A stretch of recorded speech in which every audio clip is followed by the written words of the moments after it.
Todo tempo.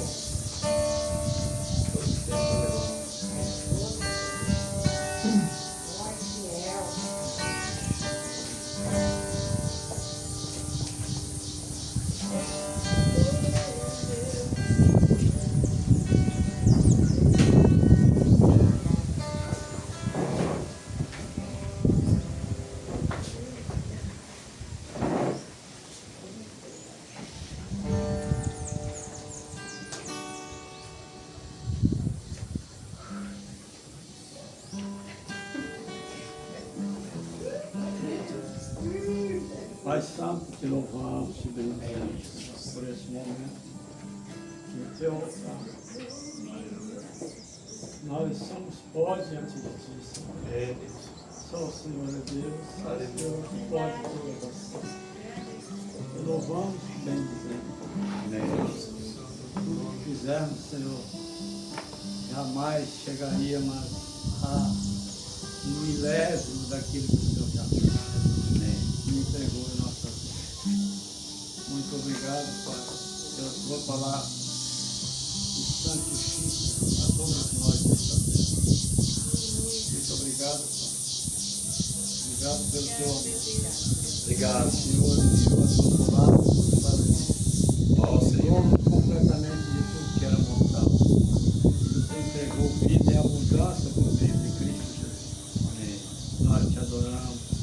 Te louvamos, te bendizemos, porque o Senhor está sempre aleluia, sempre nos ouve. Permite que as suas misericórdias se renovam a cada manhã. Amém. E nós estamos aqui, Senhor, porque as suas misericórdias permitiu que nós estaremos. Muito obrigado. Obrigado pelo teu amor infinito. Obrigado por nossos familiares guardados pela tua palavra. Ó Senhor. Muito obrigado, porque onde quer que eles estejam, eles estão protegidos pelos anjos do Senhor. Amém. Que os anjos do Senhor assim fazem, porque assim o Senhor prometeu. Glória a Deus. Muito obrigado pelo teu amor infinito. E louvamos e bendizemos a ti. Aleluia.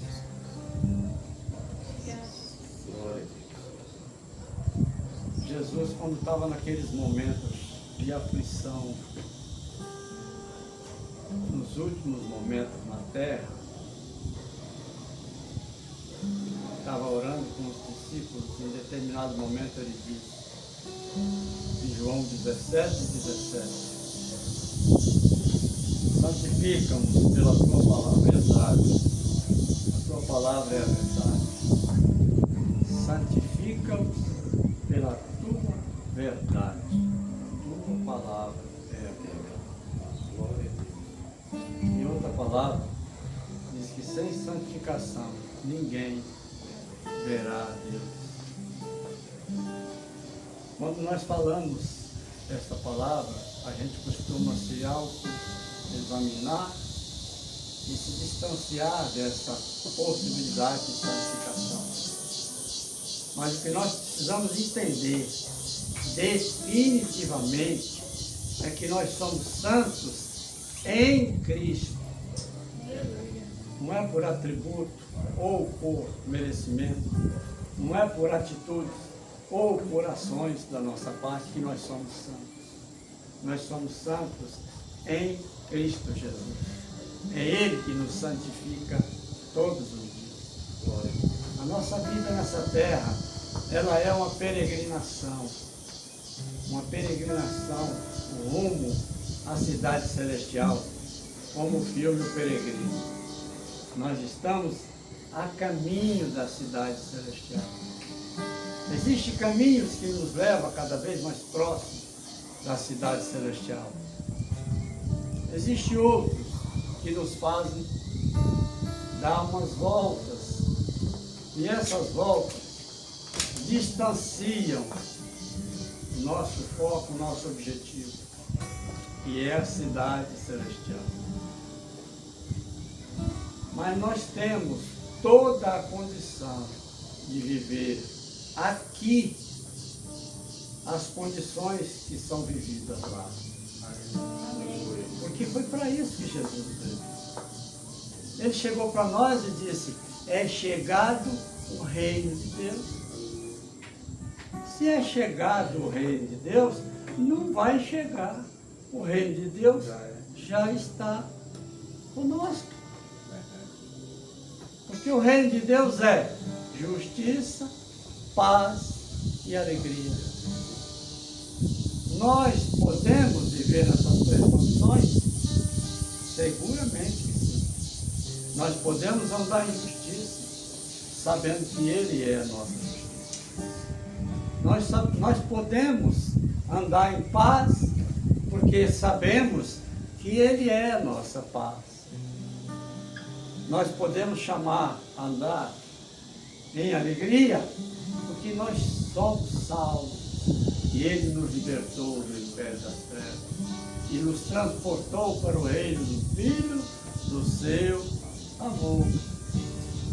Então é por isso que nós podemos andar em justiça, paz e alegria. E isso é vida no Espírito. Agora, o que nós precisamos entender definitivamente?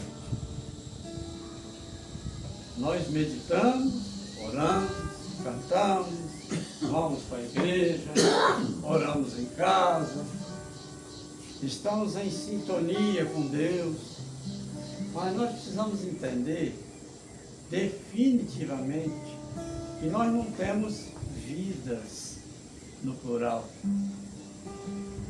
Nós precisamos entender isso. Tem pessoas que acreditam que a vida dele com Deus é quando ele chega na igreja. Quando ele chega na igreja, ele tem uma aparência de santo tão grande que parece que ninguém é mais santo do que ele. Parece que ele supera os demais. De tão santo que ele fica quando ele chega no ambiente onde está se louvando, onde está se falando da palavra, onde está se cantando. Definitivamente, nós não temos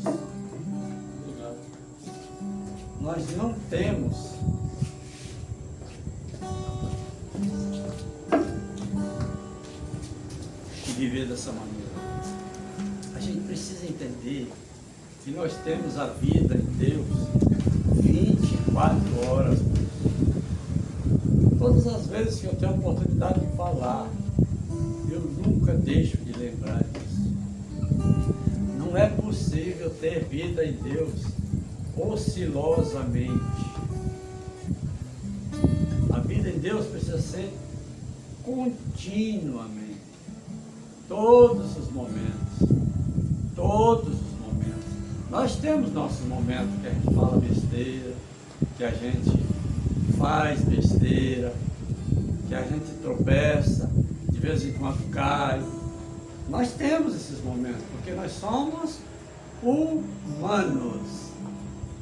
Não é isso? Mas nós fomos chamados para ter uma vida contínua com Deus. Como o ar que respiramos. Da mesma maneira que não é possível respirar 2, 3 vezes por semana, ou de meia em meia hora, de 10 em 10 minutos. Dessa mesma maneira, deve ser a nossa vida com Deus. Nós precisamos definitivamente incorporar Ele em nós, para que sejamos um com Ele e Ele seja um conosco. Porque essa foi a proposta de Jesus. O apóstolo Paulo falava, eu sinto dores de parto, até que Cristo seja gerado em vós. Em outro momento ele disse, não mais eu, mas Cristo vive em mim. Ou seja, o apóstolo Paulo está dizendo que há possibilidade de nós termos uma constante mudança e transformação de si mesmo, para que a nossa a aparência, seja a aparência dele.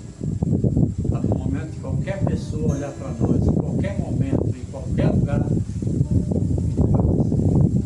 eu vejo Jesus naquela pessoa. Eu vejo o proceder daquela pessoa, uma pessoa de Deus. Então nós não desistimos do caminho exatamente por isso. E para isso acontecer, nós precisamos estar onde? Na videira. Agarrado na videira, porque ele disse que eu sou a videira, vós sois os ramos, o meu pai é o agricultor. Aí ele diz, todo ramo que estando em mim, não der fruto, ele corta. Porém, aquele que der fruto, ele é podado para que dê mais fruto ainda. Impressionante essa técnica da poda numa planta. A gente vê uma planta ali quietinha e ela raquítica, não sai do lugar, não produz, aí de repente tem a época certa para você chegar e cortar ela no lugar certo, de maneira correta, aí ela vai produzir com toda a sua capacidade. É isso que Deus faz, porque Ele é o agricultor. É Ele que chega, corta a videira e deixa ela preparadinha para ela dar todos os frutos que um pé de videira tem capacidade para dar. Isso é através da poda. Agora, aquele que não der fruto, ele faz o quê? Ele corta. Ele disse, aquele que estando em mim, está vendo? Que não é estar separado dele, é estando em mim. O que me chamou a atenção no momento que eu estava lendo esse texto foi exatamente isso. Não é aquele que está separado de Jesus que não dá fruto. Ele disse, aquele que está em mim não produz fruto, ele é cortado. Veja como que é interessante isso. É aquele que está com ele, é aquele que fala dele, é aquele que ora, é aquele que vai para a igreja e lê a Bíblia. É desse que ele está falando.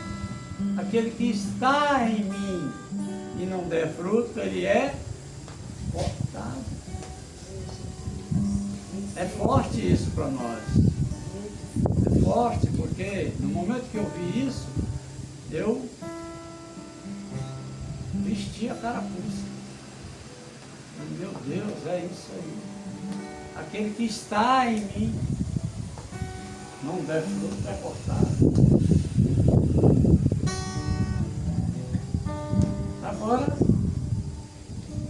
como a graça, a misericórdia ainda está disponível, ele pode ser enxertado de novo a qualquer momento.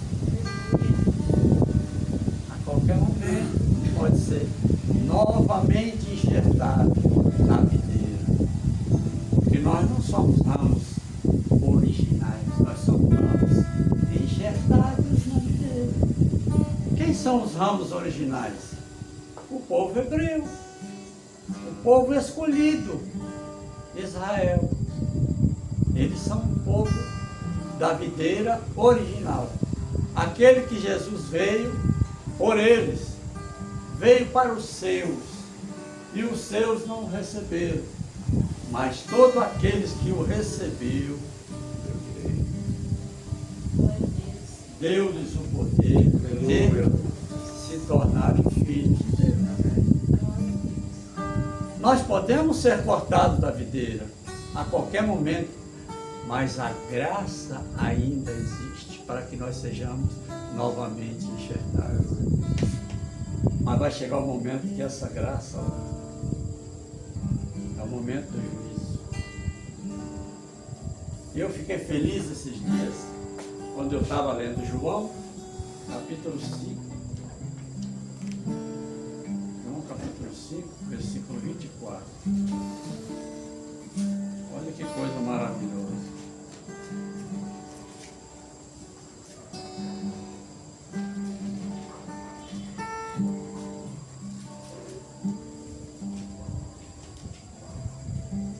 Olha que coisa linda que Jesus falou para nós.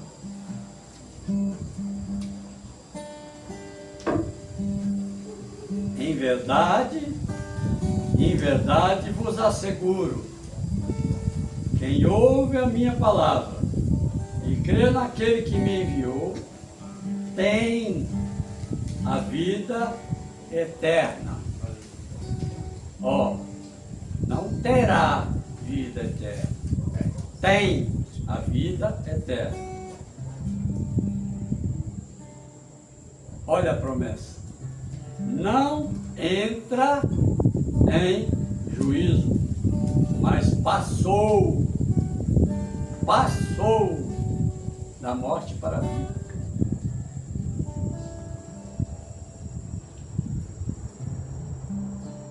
Mais uma vez, verdadeiramente vos afirmo, vem a hora, e já chegou, em que os mortos ouvirão a voz do Filho de Deus, e os que a ouvirem viverão.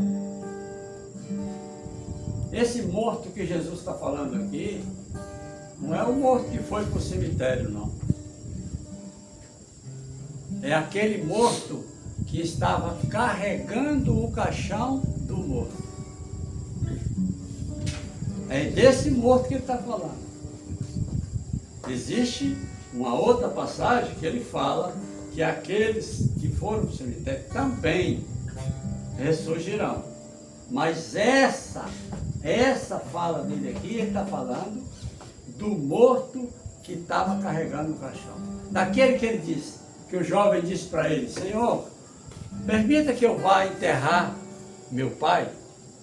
Aí o que Jesus falou? Deixe que os mortos enterrem seus mortos.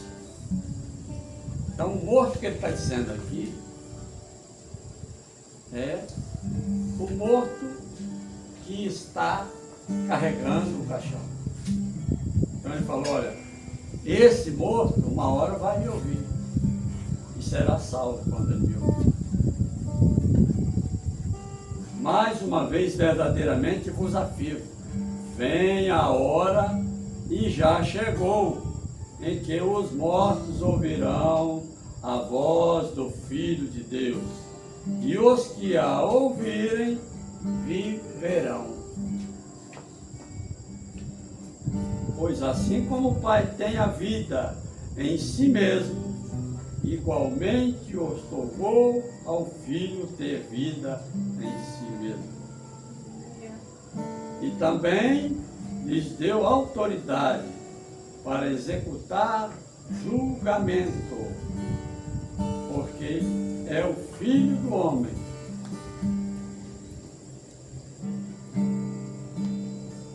Não vos admireis quanto a isso, pois está chegando a hora em que todos os que repousam nos túmulos ouvirão a sua voz.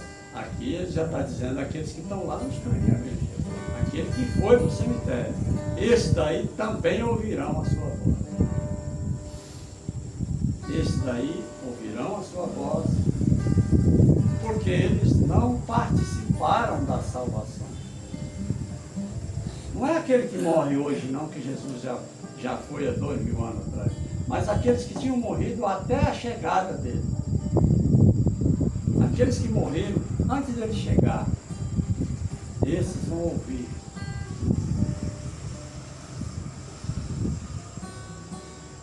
Então aqui a gente observa que quando ele declara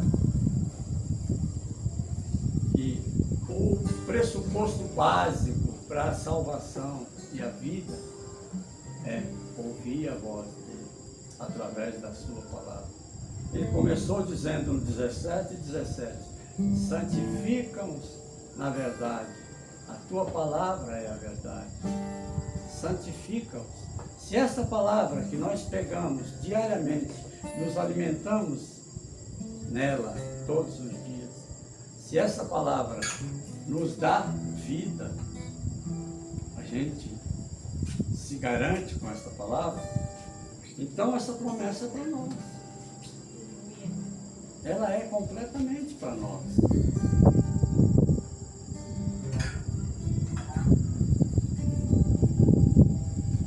Jesus,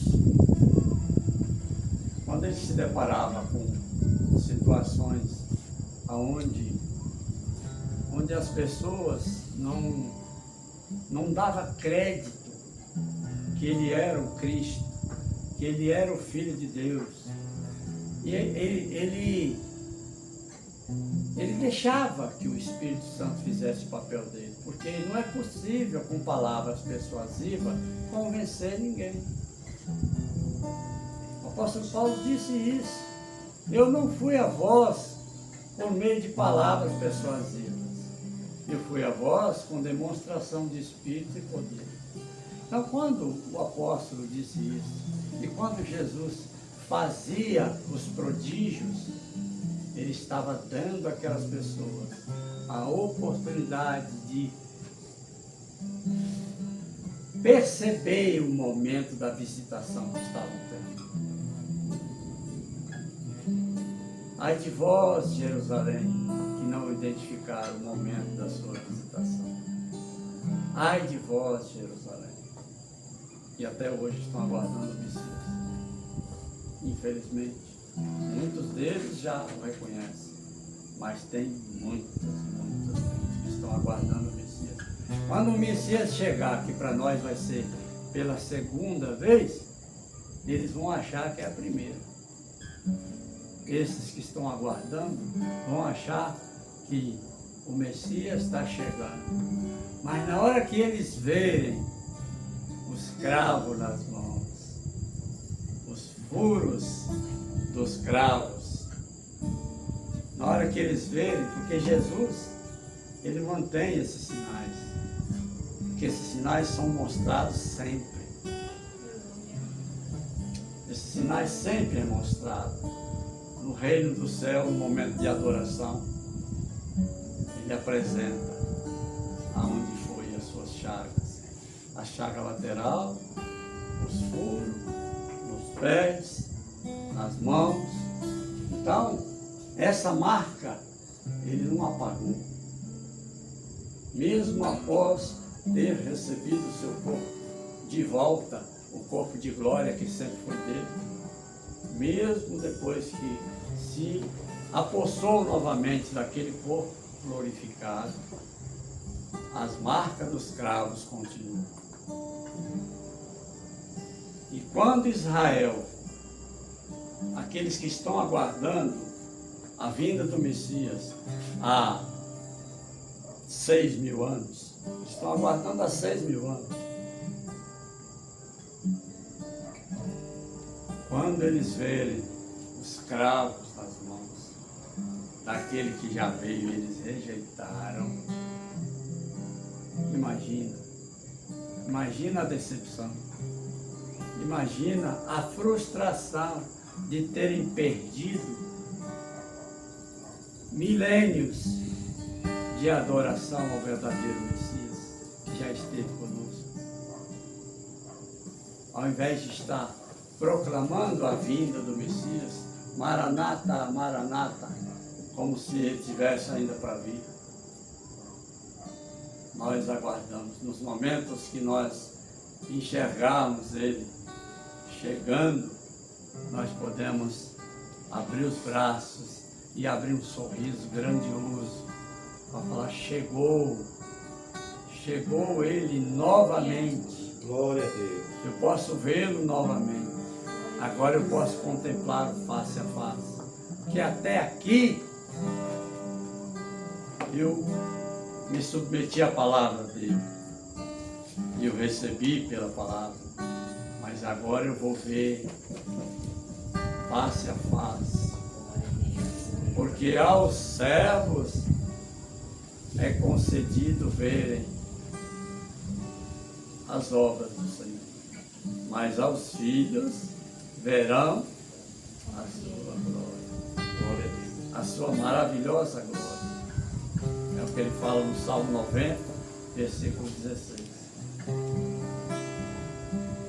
É grandioso isso.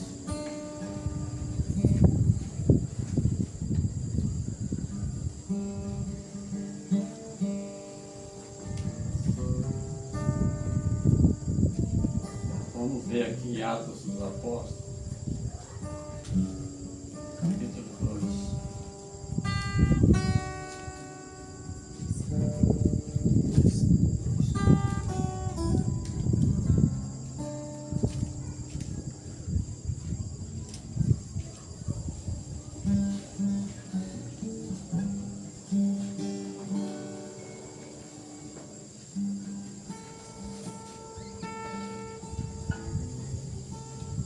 Capítulo 1, versículo 11 de Atos.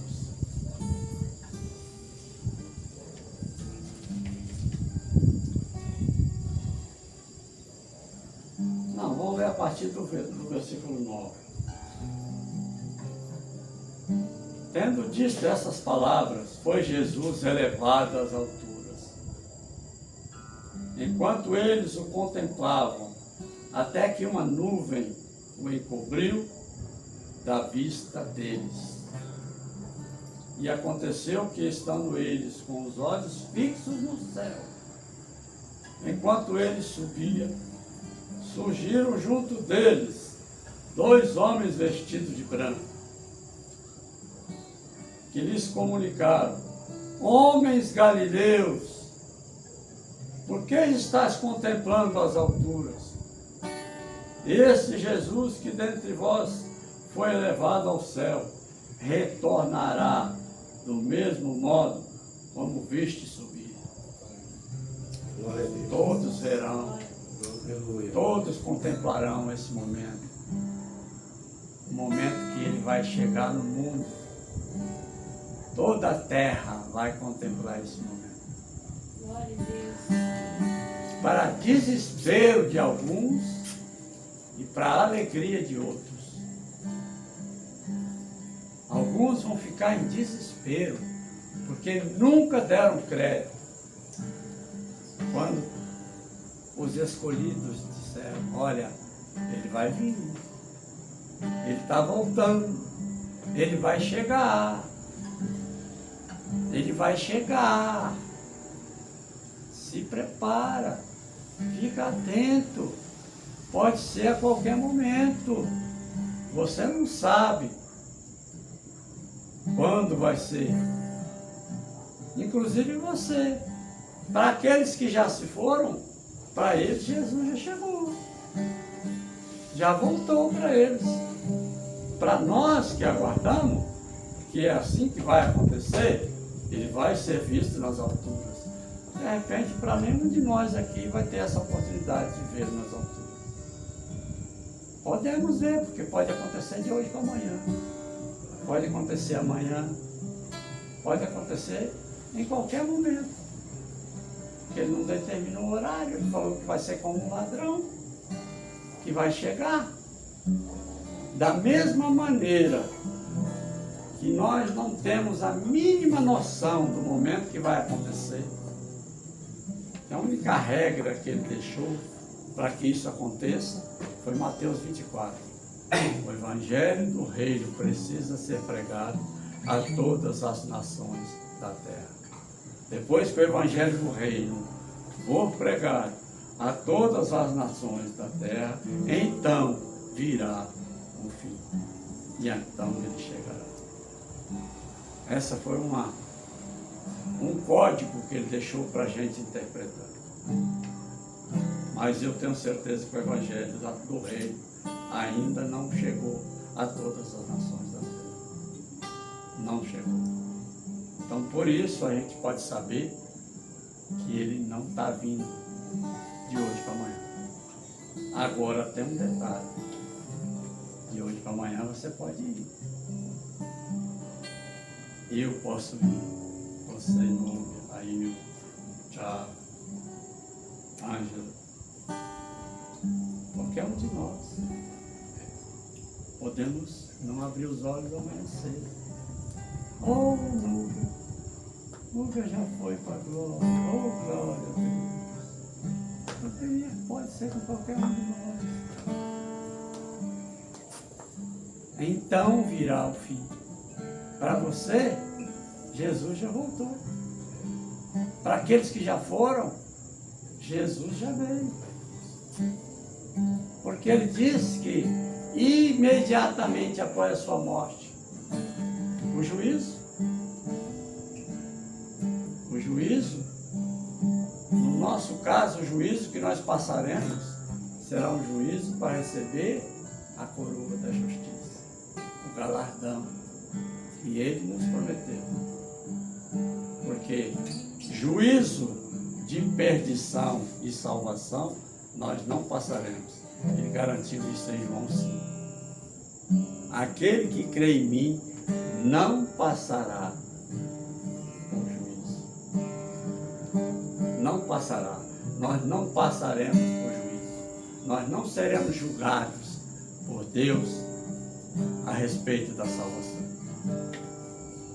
Nós seremos julgados para ver se você merece uma salinha no castelo. Com o nome lá. Missionária Núbia, pastora Núbia, uma sala toda de ouro, com porta de diamante. Aí a Núbia, no castelo do rei, ela tem uma sala. Ela tem uma sala. Para isso daí nós vamos ter julgamento.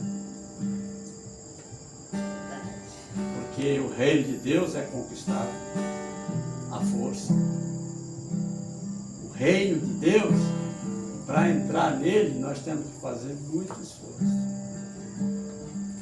Você pode ir para o céu e não entrar no reino. Sabia disso? Porque a cidade celestial, ela vai descer para a terra. Ela vai descer para a terra. Só que ela tem muros. Quem vai estar depois do muro? Quem vai estar depois do muro da cidade celestial? O povo que foi para o inferno? Não. O inferno não tem nada a ver com vizinhança da cidade celestial, não. A cidade celestial não terá do outro lado do muro o inferno. Não. Foi aqueles que foram salvos. Vai estar no céu, fora da cidade celestial. Eu estou falando besteira? Vai meditar para você ver. Procura saber, vai ver os textos. Vai ver os textos que falam sobre esse assunto. Isaías, Apocalipse, a partir do capítulo 20, do versículo, capítulo 20. 17 para frente. Vai dando uma enxugada boa. Aí você vai lá para as cartas de Paulo, você vai para Jesus, Jesus só fala em reino, reino, reino, reino. O reino do céu é semelhante a um homem que comprou, está querendo um campo. Lá naquele campo ele descobre que tem um tesouro, um valor incalculável, ele vai e volta. Vende tudo o que possui. O que ele está dizendo? Vende tudo o que possui. Tudo, tudo, é tudo que possui, para poder se apossar daquele tesouro, que é o reino do céu, que está naquele campo. O reino do céu é semelhante a um negociante de pérolas, que vai, viu a pérola, fica encantado, volta, vende tudo o que possui e vai adquirir aquela pérola. E ele se apossa daquela pérola e fica altamente satisfeito, regozijado com a posse daquela pérola, a posse do reino. Aí Jeremias fala: buscar-me-eis e me achareis, quando me buscardes de 10% do seu coração, 20% do seu coração, 50% do seu coração. O que ele disse? Quando me buscardes de todo o seu coração, de todo. Buscar-me-eis e me achareis, quando me buscardes de todo o seu coração. Aí quando ele vai lá para a pérola, ele falou: vende tudo o que possui. Aí quando ele vai lá para o campo, junta tudo que tem para comprar aquele campo. Está percebendo? Que não tem concorrência no reino de Deus? Que não tem jeito da gente ter o reino de Deus e colocar a nossa vida em busca de outras coisas? Se a nossa vida não estiver voltada exclusivamente com a finalidade de ter conhecimento do reino, entrar no reino, para que nós possamos ter do reino o benefício no momento que nós necessitamos, porque foi feito para isso. Foi para isso que Deus criou o homem, para o homem ter o mordomo do céu o tempo todo disponível para chegar lá, ó, aqui filho, você pediu isso? Toma. Mordomos, milhares de mordomos estão lá disponíveis no reino para chegar com aquilo que nós clamamos e entregar. Sempre, sempre assim. O mordomo, por exemplo, no momento que Elias estava no deserto,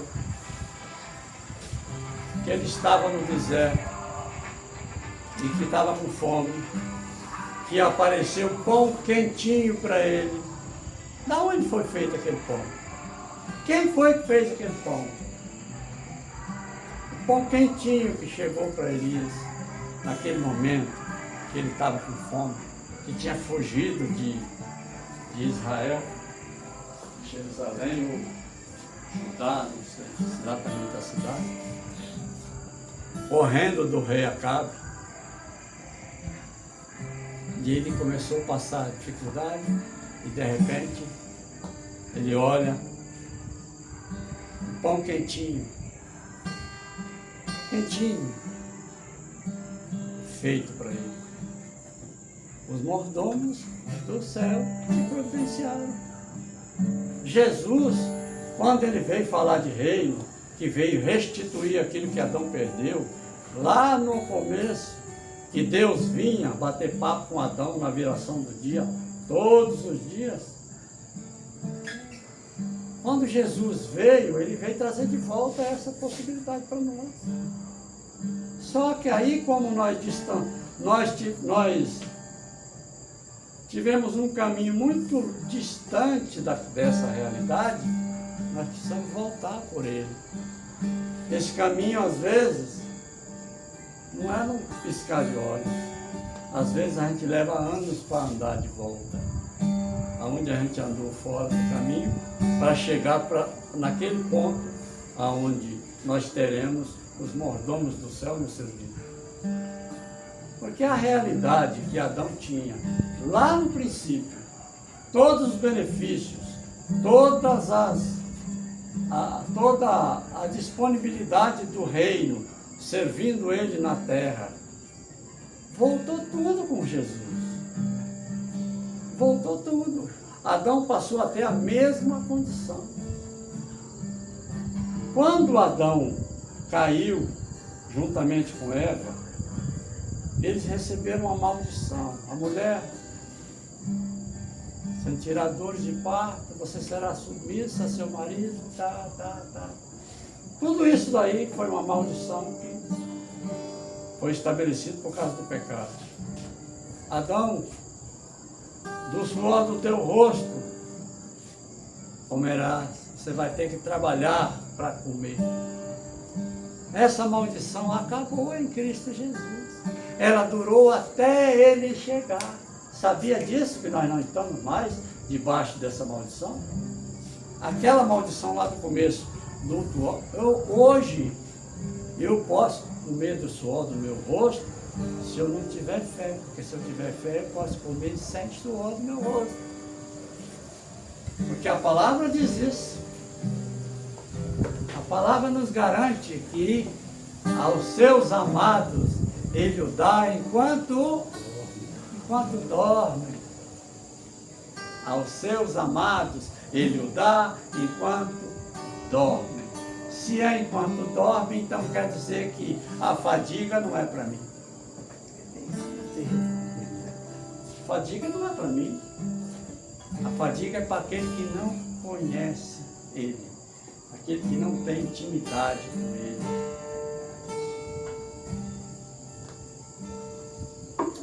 Aquele que não dá crédito à sua palavra. Aquele que não busca intimidade com o Espírito Santo para conhecer melhor a sua palavra, para saber o que Ele está querendo me falar. Exatamente aí. Esse aí vai fazer o quê?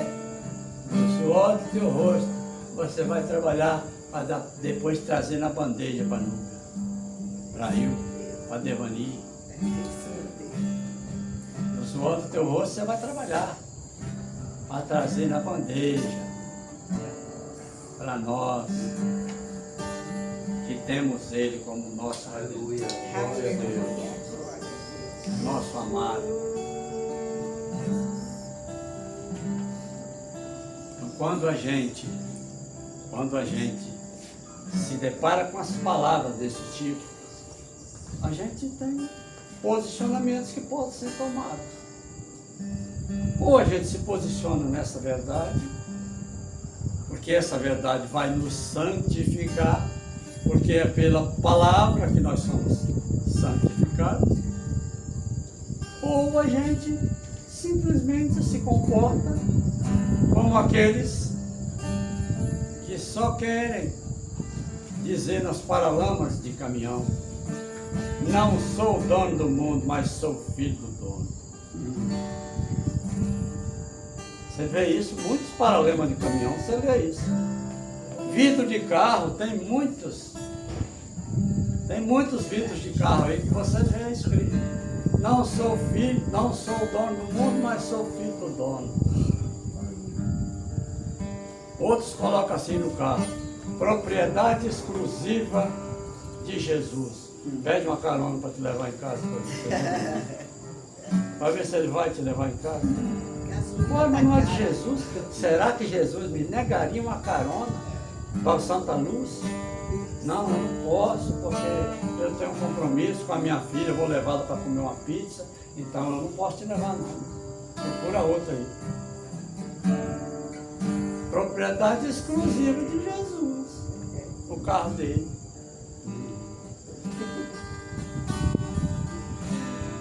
Será que aquela palavra escrita, ela sensibiliza a Deus? Tem muitos que acham que Deus fica sensibilizado se ele colocar no carro dele. Olha lá, ó. Propriedade exclusiva de Jesus, o carro. Acha que Deus vai ficar regozijando-se porque ele botou no carro dele. Ah, eu sou filho de Deus. Ah, se as pessoas soubessem disso. Que Deus tem criaturas, servos e filhos. Deus tem criaturas, servos e filhos. Tudo que existe foi Ele que criou. São criaturas dele. Todo mundo, todos os animais, todos os homens, toda a terra, tudo que existe na terra, tudo que existe embaixo da terra, tudo que existe acima da terra, são criaturas dele. Tudo, tudo, tudo. Aqueles que o receberam, esse se tornou servo dele. Mas ele recebeu o poder para se tornar filho. Todos aqueles que recebeu é servo, mas é servo recebendo o poder para se tornar. A partir daí, eu que decido se eu vou ser filho ou vou ser servo. Se eu vou permanecer sendo filho ou se eu vou permanecer sendo servo. É isso que João está dizendo. Tem muita gente que lê isso e acha que todos aqueles que recebeu têm o poder de ser filho. Por que não? Por que ele não diz todo aquele que recebeu se tornaram filhos de Deus? Não foi isso que João falou. Através do Espírito, ele disse: todos aqueles que o recebeu, deu-lhes o poder de se tornar filho de Deus. Ele tem um poder para se tornar. Ele não é. Ele pode se tornar. A regra para ser é outra. É deixar-se conduzir pelo Espírito. Primeiro, o batismo do Espírito. Depois, permitir que o Espírito te conduza. Esse sim é filho. Porque filhos de Deus são todos aqueles que são guiados pelo Espírito. Romanos 8,14. Filhos de Deus são todos aqueles que são guiados pelo Espírito. Glória a Deus. Se você não é guiado pelo Espírito, se o Espírito não conduz a sua vida, se você não ouve o Espírito e não obedece o Espírito, você é um servo rebelde. Filho não. Você tem o poder para se tornar filho a qualquer momento, principalmente quando você coloca na boca a oração do Espírito. É um processo. Se tornar filho é a partir daí. Aí o Espírito vai te convencendo, então você testifica no seu Espírito que é filho de Deus. E você não se torna filho de Deus porque alguém falou. Nenhum de nós. Todos querem ser filho de Deus, né? Mas não querem responsabilidade de filho. Não querem se apresentar ao mundo como esperança do mundo. Porque a palavra diz que o mundo aguarda com grande expectativa a manifestação dos filhos. O mundo aguarda com grande expectativa a manifestação dos filhos de Deus. Então, se esta convicção não existe em nós, de que somos filhos, nós jamais vamos nos manifestar no mundo como filhos, com a autoridade de filho.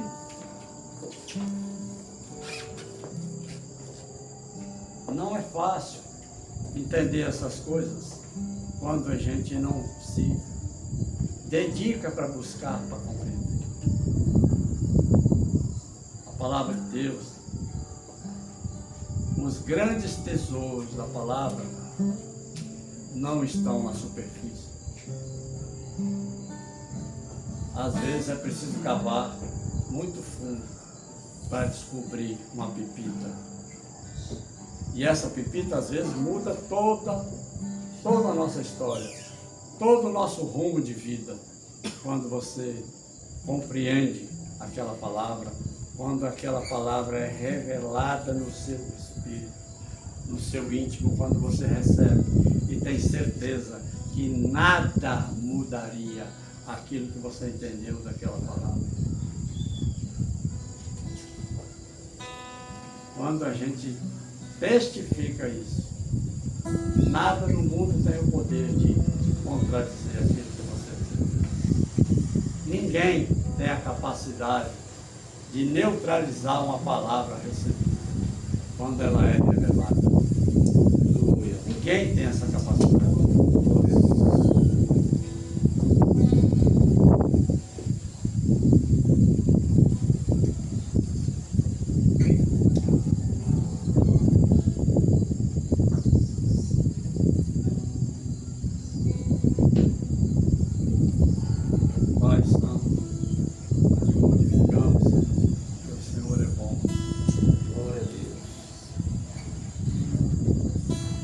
Cada dia nos mostra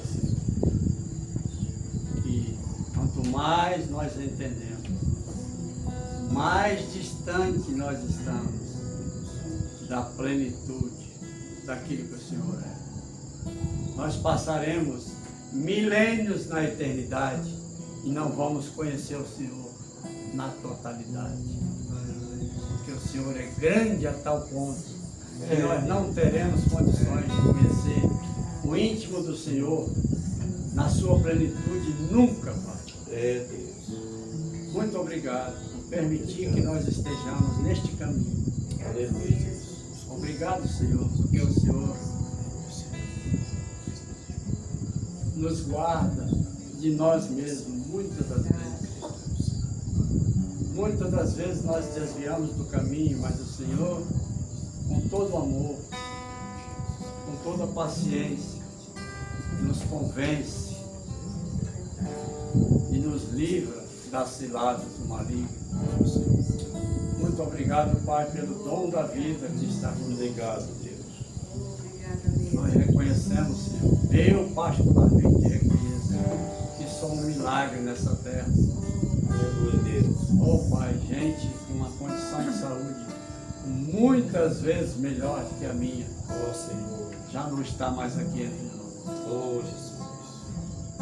Mas o Senhor que me sustenta a cada dia. Aleluia. Muito obrigado, porque o Senhor, Glória ao teu nome, Senhor. o Senhor guarda minha casa, guarda Senhor. meus filhos, meus Em netinhos. nome de Jesus. Te louvo e te agradeço, Pai, porque a provisão que nós necessitamos, o Senhor prevê sempre a abundância. Amém. Nenhuma cilada do maligno nos Pai. pegará de surpresa. É, Muito obrigado, Senhor, obrigado. por estar cuidando desta casa. Oh Senhor. Desta casa, Senhor, que foi aberta com a finalidade de socorrer os teus filhos Ó Deus. que Te estão em louvamos, dificuldades. Oh Pai, te louvamos, te agradecemos, Ó Senhor. porque o Senhor tem provido. O Senhor tem provido aquilo que essa casa necessita. Ó Senhor Jesus. Muito obrigado, porque tudo será no seu tempo. É Deus. Nós tínhamos expectativas mais aceleradas, mas o Senhor tem expectativas diferenciadas. Verdade, Deus. Muito obrigado, Senhor, porque a nossa expectativa, mesmo que esteja acelerada, mas é a tua vontade que prevalece. É. E nós reconhecemos, Senhor, e aceitamos a tua vontade.